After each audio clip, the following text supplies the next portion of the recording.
Hola, el tema de esta semana es transnacionalismo y la teoría de regímenes internacionales. El transnacionalismo complementa lo que vimos la semana pasada e incursionamos en regímenes internacionales muy vinculado a la escuela neoliberal de relaciones internacionales, pero también desde la perspectiva del neorrealismo se identifican algunas funciones de los regímenes internacionales. Lo acostumbrado, un repaso por estos temas, y luego en el foro se pueden aclarar algunas dudas. Recuerden que este es tema del examen parcial. En ese sentido, comencemos con el transnacionalismo y los regímenes internacionales. Primero, cuando hablamos de transnacionalismo, no lo confundan con las corporaciones transnacionales, con otros conceptos en otras disciplinas, otros campos que usan también la idea de transnacionalismo. Se refiere, en el caso de relaciones internacionales, desde la escuela neoliberal a las interacciones y coaliciones a través de las fronteras estatales. O sea, a través de procesos que comunican lo que ocurre a lo interno de un estado con lo que sucede en el escenario doméstico de otro estado, involucrando diversos actores no gubernamentales. Pueden ser, ahora sí, empresas transnacionales, bancos, iglesias, redes terroristas, grupos sociales, o sea, ONGs, organizaciones no gubernamentales en general. También, por supuesto, incluye vínculos entre actores no gubernamentales y transgubernamentales, como se refiere a organizaciones intergubernamentales, organizaciones no gubernamentales internacionales. No entra directamente el fenómeno del gobierno a lo interno de los estados. Recuerden que eso es parte de la interdependencia compleja. Ahora bien, cuando hablamos del concepto de vínculos transnacionales, estamos refiriéndonos básicamente a denominar a los actores. Hay actores transnacionales, pero también hay conductas y vínculos transnacionales. O sea, el concepto nos sirve para los actores y nos sirve para los procesos.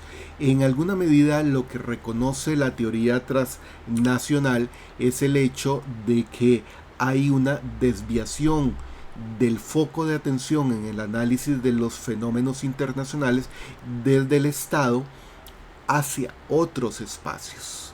O sea, el Estado sigue siendo el actor internacional, pero para el transnacionalismo no se observan las acciones de los Estados, sino otro tipo de vínculos transnacionales, o sea, a través de las fronteras. Es importante que diferencien en ese sentido. Entonces intento con este diagrama mostrarles eso. O sea, a lo interno de los estados, del estado A, hay una serie de actores no gubernamentales que mantienen relaciones con actores no gubernamentales del estado B. Pueden ser ellos mismos, pero también pueden ser de otra naturaleza. Por ejemplo, las relaciones entre Coca-Cola, casa matriz, y Coca-Cola, el distribuidor de Coca-Cola en Costa Rica, FEMSA, es una relación transnacional. O los vínculos, por ejemplo, del Banco Santander, una entidad española, con el Banco Mundial para operar un proyecto en algún país específico, ¿verdad? O las relaciones, por ejemplo, entre Santander en un país que financia las operaciones de Coca-Cola, de la empresa Coca-Cola en otro país. De igual forma, por supuesto que hay relaciones entre individuos o entre asociaciones de individuos en distintos países.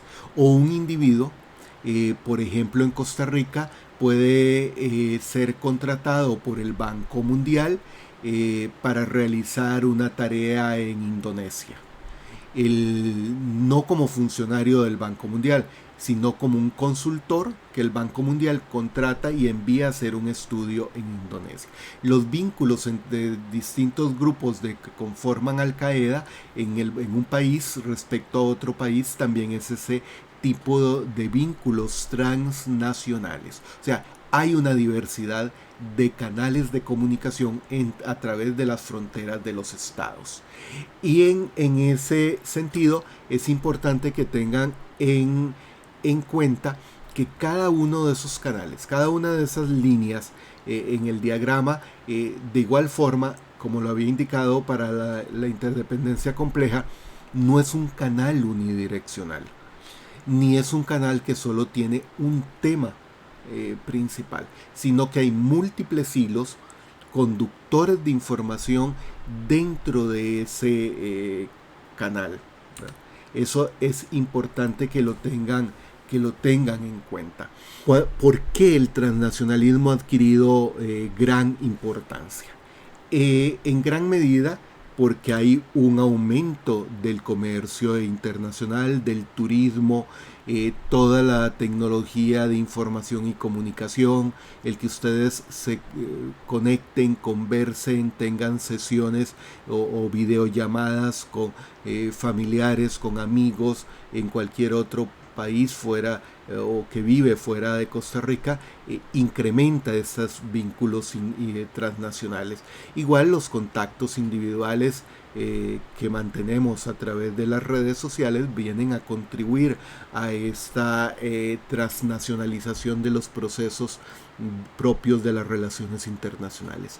En segundo lugar, cada vez más hablamos de una sociedad mundial, no solo interestatal. Recuerden que yo enfatizo mucho la diferencia entre la sociedad internacional, la sociedad mundial, por supuesto la comunidad mundial, pero son conceptos que ya ustedes dominan y que no viene al caso repetir. Por otra parte, lo cierto es que el Estado ha perdido el control sobre parte de las relaciones internacionales. Eso es evidente y eso ha permitido, conforme el Estado pierde ese control, ha permitido que otros actores no gubernamentales ocupen dicho espacio. Ya no hay que hablar solo de sociedad internacional, de sociedad mundial, que ahí están, sino de sociedad transnacional. Y cuando hablamos de sociedad transnacional nos estamos refiriendo al sistema de interacciones en un área específica, puede ser en comercio, en turismo, en la parte cultural, etcétera, entre dos o más actores sociales pertenecientes a sistemas nacionales diferentes. Un poco lo que se mostraba en el diagrama al inicio. Ahora, las interacciones no resultan de un espacio geográfico determinado. O sea, no se trata de las interacciones que nosotros hagamos, por ejemplo, a lo interno de Costa Rica con un turista. El turista como tal realiza una actividad transnacional, pero si nosotros lo conocemos y establecemos algún tipo de relación con alguien que es turista, pero lo vemos como una persona más, eso no entra dentro del análisis propio de los vínculos transnacionales. Ahora, si con ese turista nosotros establecemos algún tipo de intercambio comercial, cultural, etcétera, entonces estamos hablando ya de un fenómeno propio de esta sociedad transnacional. Entonces, en ese sentido, la política transnacional hace referencia a los procesos políticos entre gobiernos nacionales y organizaciones intergubernamentales implementados por la interacción en el interior de esa sociedad transnacional, no en el ámbito doméstico, en el interior de la sociedad transnacional. ¿A qué me refiero? Me refiero con esto? Si ustedes podrían decir, pero antes dijo que no era una cuestión de gobiernos. Lo que pasa es que no olviden que los gobiernos siguen emitiendo políticas públicas que tratan de mantener el control sobre los distintos procesos, ¿verdad? En ese sentido, entonces, hay políticas transnacionales. O sea, aunque la relación entre el Banco Santander y Coca-Cola, o el Banco Santander y el Banco Mundial, ubicados en países diferentes, son parte de las relaciones transnacionales, lo cierto es que los estados tratan a través de las políticas transnacionales de establecer algún tipo de control o de vinculación. De acuerdo a Cohen y Nye, las relaciones transnacionales, o sea, esos vínculos a través de fronteras estatales, ya sean contactos, construcción de coaliciones, desarrollo de interacciones transfronterizas, no están bajo el control pleno, como ya lo he dicho, de las unidades centrales del Estado. Ahora, hay muchos, pero hay sobre todo tres efectos. Son la promoción de actitudes de cambio en las personas. O sea, conforme se incrementan las interacciones transnacionales, las personas tienden a tener una concepción diferente de las relaciones internacionales y de los procesos que se desarrollan a través de las fronteras estatales. En segundo lugar, la promoción del pluralismo internacional. Es decir, se deja de ver las relaciones internacionales como un fenómeno propio de los estados, que recuerden que eso son relaciones interestatales. Entonces, hay una concepción del pluralismo internacional en donde ya no son solo las relaciones entre estados, sino entre distintos actores no gubernamentales ubicados en diferentes estados.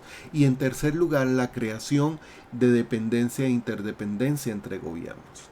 Es decir, conforme este tipo de actores no gubernamentales se relacionan con otros a través de las fronteras, en ese sentido se genera mayor dependencia e interdependencia entre los gobiernos, entre los estados, porque al fin y al cabo, recuerden que las personas tenemos en gran mayoría que ser nacionales de algún estado para que se reconozca nuestro estatus como actores. El otro elemento importante son los regímenes internacionales. Es una teoría mucho más desarrollada que la de el transnacionalismo, porque el transnacionalismo se enfoca a un aspecto concreto, como ustedes ya lo vieron, pero es importante que entiendan. Y el transnacionalismo, por supuesto, que ayuda a la construcción de regímenes internacionales, como ayuda, lo vimos en la diapositiva anterior, a la interdependencia y dependencia entre gobiernos y en general entre estados. Esta diapositiva es fundamental y detengámonos unos momentos en ella. O sea, cuando hablamos de regímenes internacionales, estamos hablando de mecanismos de interacción que operan en la estructura del sistema internacional, que permiten superar los efectos de la anarquía, van a generar experiencia y conocimiento. Eso contribuye a incrementar la cooperación entre los actores estatales y no estatales, ¿verdad? Ahora, la definición más básica que existe sobre regímenes internacionales es la definición de Stefan Krasner, un texto de 1983. Conjunto de principios, normas, reglas y procedimientos. Esos 4 elementos son fundamentales y ahora me refiero a ellos con más detalles. Entonces, un régimen internacional es un conjunto de principios, normas, reglas y procedimientos para la toma de decisiones, ¿verdad? Algunos de esos principios, normas, reglas y procedimientos pueden ser implícitos o explícitos, ¿verdad? Alrededor de ese proceso convergen las expectativas que tienen los actores en un área dada de las relaciones internacionales. Lo de RI con mayúscula en este caso es por la fuente. Es decir, un régimen internacional tiene principios, normas, reglas y procedimientos, eso debe ser internalizado, sirven para tomar decisiones y responden a la convergencia de expectativas en un área temática dada. O sea, un régimen no abarca cualquier cosa, abarca un área temática específica. Esa es la clave del régimen internacional. Principios. Son declaraciones teóricas, son cuestiones abstractas. Ahí los valores son más abstractos, los principios implican una serie de valores, pero de acuerdo a la definición de Krasner, principios son declaraciones teóricas coherentes acerca de cómo el orden internacional opera. O sea, hay principios que reconocen la existencia de la anarquía, pero también reconocen la cooperación, reconocen la existencia de una sociedad mundial. Son parte de los principios que permiten entender cómo operan las relaciones internacionales. Normas. Ya lo hemos visto para el caso del institucionalismo. Estándares específicos de conducta que permiten identificar los derechos y obligaciones de los miembros del régimen. O sea, una norma establece un parámetro de cómo los actores deben comportarse, de cómo deben adoptar acciones para comportarse de distinta forma, es decir, adoptar una conducta determinada que les permite vincularla a derechos y obligaciones de los miembros de ese régimen. Los que no están en el régimen no tienen ese tipo de obligaciones. En tercer lugar están las reglas. Las reglas son prescripciones o proscripciones específicas para la acción, ¿no? Y hay diferencia entre prescripción y proscripción. Pero las reglas es lo que dice cómo los actores en ese sistema se van a comportar, ¿no? De acuerdo a las normas basados en principios. Y el cuarto elemento fundamental son los procedimientos. Los procedimientos son prácticas prevalecientes para hacer e implementar escogencias colectivas. Es decir, se adopta una decisión en el régimen y los miembros de ese régimen realizan una serie de acciones a partir de la escogencia colectiva. Entonces, se adopta una decisión y se implementa a través de los mecanismos propios de la escogencia colectiva. Hay una serie de elementos esenciales del régimen. Ya vimos que es un sistema de normas, o sea, de principios, normas, reglas, procedimientos. Resulta en una negociación y decisión colectiva, porque es por consenso que en general se toman las decisiones en los regímenes internacionales. El multilateralismo, porque hay la participación de 3 o más gobiernos, por lo que existe ya un esquema multilateral, ¿verdad? Y es básicamente gobiernos. Área temática específica, delimitada al comercio, al ambiente, a un área específica de un producto o mercancía. Y el otro elemento esencial es la efectividad. Ahora bien, el propósito del régimen es facilitar la cooperación. O sea, recuerden que el régimen es un tipo de institución internacional, al igual que las otras instituciones, pero en particular los regímenes, su función es facilitar la cooperación internacional en áreas temáticas delimitadas, no en todo. Esto es fundamental y por eso insisto tanto en ello. Permiten la transferencia de información, el intercambio de información entre los miembros del régimen. Esto reduce la incertidumbre, recuerden lo que genera la anarquía, y contribuyen al proceso de aprendizaje. Recuerden el proceso de aprendizaje en la fábula de la casa del ciervo. Okay. Ahora, hay 3 elementos fundamentales en la construcción y operación de un régimen. La solidez. La solidez se refiere a que el régimen incorpora a aquellos actores dominantes en el área temática. Si es un régimen en el área militar, ahí tienen que estar las potencias principales. Si es un régimen en el ámbito comercial, ahí tienen que estar las potencias comerciales, porque si no, el régimen estaría operando solo con actores secundarios o de menor relevancia. No tendría la solidez para influenciar los procesos. El segundo elemento es la efectividad. O sea, el régimen es efectivo cuando adopta una decisión y esta decisión es implementada. No es obligatoria, no es vinculante, pero es un proceso de consenso en el que los actores adoptan las decisiones que se tomaron en el ámbito del régimen para implementarlas en lo local o en lo que corresponda. Entonces, si hay un alto grado de implementación de las decisiones de los regímenes internacionales, estamos hablando de un régimen internacional efectivo. Y el tercer elemento fundamental es la persistencia. O sea, que dure a lo largo del tiempo conforme y se vaya consolidando conforme se van implementando las decisiones. Hay que tener en cuenta esos tres aspectos: solidez, efectividad y persistencia. Algunos ejemplos de regímenes internacionales, y hay una gran variedad, más allá del nombre.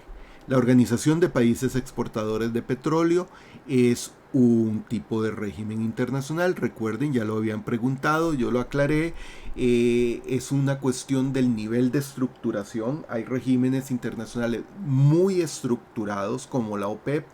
Hay otros poco desestructurados como la Conferencia de las Partes de la Convención Marco de las Naciones Unidas sobre el cambio climático. Estamos en dos extremos. También habíamos hablado de que se trata en realidad de esquemas en donde hay diferencias entre una organización y un régimen, producto de si existe una carta constitutiva, en el caso de las organizaciones, secretaría general, un edificio. En el caso de los regímenes puede haber una oficina como la de la OPEP, pero no tiene una estructura tan rígida basada en una carta constitutiva como tiene la organización intergubernamental. El GATT, hay que diferenciar entre la OMC, la Organización Mundial del Comercio, y el GATT. Existe la OMC, pero no eliminó, porque son esquemas diferentes, el GATT.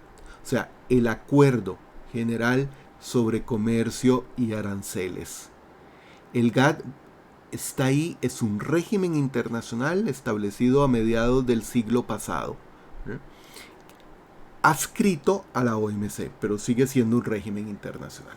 Hay un régimen internacional que prácticamente ya no se utiliza, no hace nada, pero existe, que es el TIAR, el Tratado Interamericano de Asistencia Recíproca. Es una organización, una entidad, un régimen de carácter militar, de seguridad colectiva para las Américas.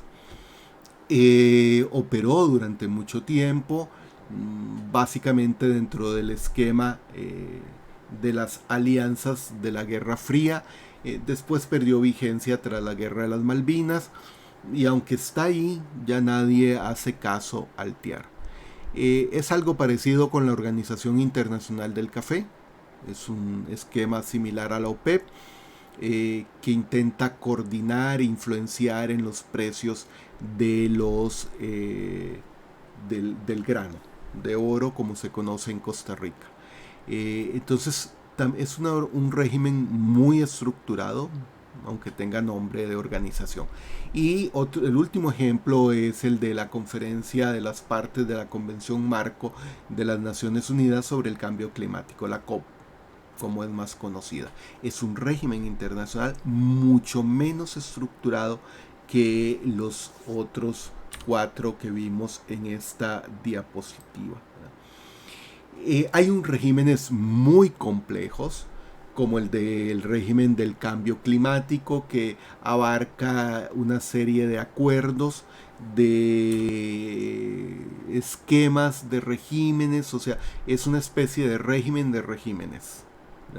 Y tiene influencia incluso de otro tipo de actores que no están directamente vinculados eh, con la materia del cambio climático. Entonces no piensen que el régimen puede ser, hay casos de una estructura muy sencilla, pero hay casos de una estructura muy compleja, como sería este del cambio climático. Para terminar, dos conceptos importantes. Cambio de o cambio en el régimen. El cambio de régimen es la alteración de principios y normas. O sea, si en un régimen se modifican los principios y las normas, recuerden, principios, normas, reglas y procedimientos. Si se alteran los principios y las normas, significa que el régimen dejó de ser lo que era antes y ahora estamos frente a un nuevo régimen internacional. ¿No? Porque hay un cambio en la base del régimen, los principios y las normas. Diferente cuando es un cambio en el régimen, porque lo que varían son las reglas y los procedimientos. ¿No? Son cosas diferentes, puede haber un cambio de régimen, pasamos de uno a otro, o puede haber un cambio en la dinámica interna del régimen, que es el cambio en las reglas y procedimientos. Como ven, la teoría de regímenes internacionales nos permite analizar un esquema muy amplio de, de mecanismos de cooperación internacional. En ese sentido, es importante que tengan en cuenta este tipo de situaciones. Yo espero que les haya sido de utilidad este video para entender el transnacionalismo y los regímenes internacionales.